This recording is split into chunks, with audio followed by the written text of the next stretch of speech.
And there's a double header happening in Eden Park this weekend. Other news as well. With it, it's also on Saturday.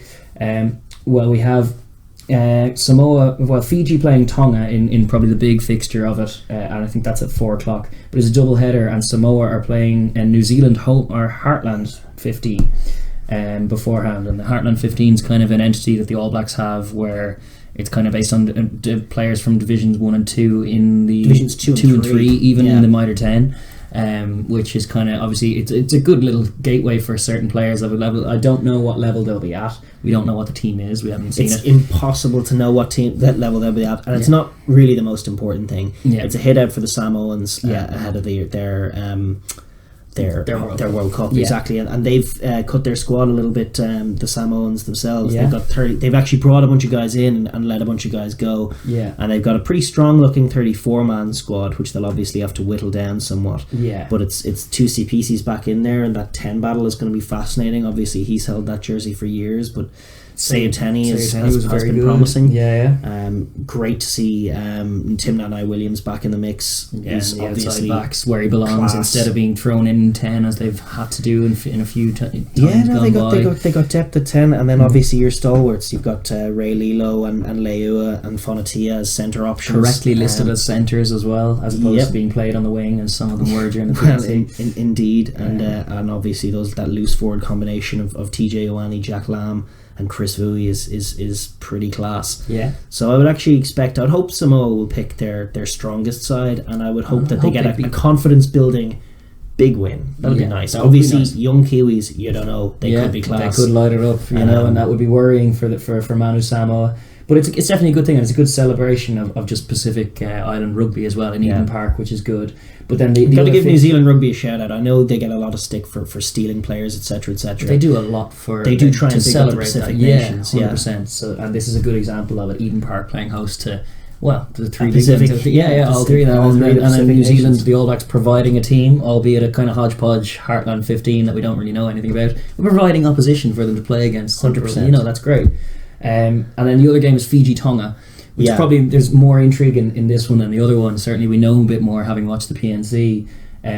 Like Tonga, very big, probably the biggest of the Pacific nation sides in terms of physicality and just weight. Like their forwards are big, and they do have quite a proficient pick and go game that has yielded some tries for them. They have some huge guys in that pack. Even Sam Lousey's a massive player. Didn't feature too much in the Pacific nations, but he's back in. Steve Maffey's back in. It's definitely heft. It's more heft. It's more heft than skill.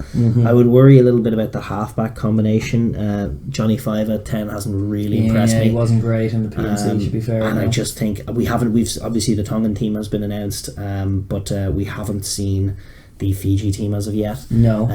It'd be their first hit out since they've named their 31-man squad. But you would expect just any combinations that they want to throw out there.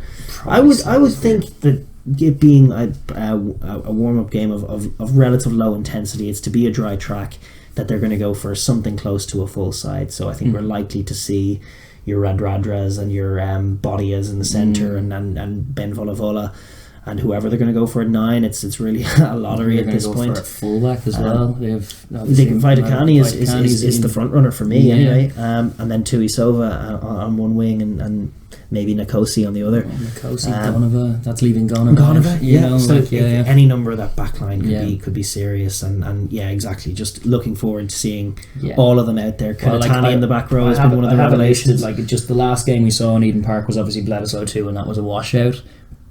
If that were the case, it would bring Tonga into the game a bit more, but we've looked at the forecast and apparently that's not what the case is. It's meant to be around 16-17 degrees and relatively dry, albeit with high humidity, but a low chance of precipitation, which is all. Also, high humidity is something the Islanders are just so well used to. So I'd imagine it'd be a drier track than obviously they had for Bledisloe 2. And I expect then that Fiji will just have a bit too much for them in terms of speed. Just a bit. I would expect Fiji to cut loose on them. If assuming they haven't gone cold in the weeks that they haven't been playing. Well, things like scrum time will be a challenge because Samoa got a few plays off them at scrum time in the PNC as well, which is an area they've been working on and improving in. But it's still not their go-to strength. So if they're a little bit cold, not built like props. No, they're not really. So there is that avenue for inroads for Tonga. But yeah, overall, when you're looking at winning conditions, there are a lot of them for Fiji, whereas there are only a few that would be a surprise, a genuine surprise should Tonga come and upset the apple cart. It would be definitely, for me, it would be a bigger shock if Tonga beat Fiji than Georgia beating Scotland. Probably 100%. Tonga were quite unimpressive, if we're being honest. To be fair, compared, and they do have some World Cup pedigree. Do Tonga? They've got some skills. Obviously, France. They've beaten France. That's true. They have World Cup history, and compared to some of those sides they brought to World Cups in the past, I think they're probably lacking in a few more departments this time. They just haven't got that attacking game to go toe to toe with Fiji, and their defense isn't all of that great either for the size. Yeah, so I would expect Fiji to get things off and to settle into their rhythm of attacking footy, and to get some tries off and put on a show in Eden Park as they so want to do. That would be nice. Fiji are awesome, and their attack is up there with any of the tier 1 sides. They are beautiful to watch when they get in flow, and I would be hoping to see on a dry track that nice offloading game of Nakarawa playing guys into the game, Mata getting into a bit of space, Kunatani getting into a bit of space,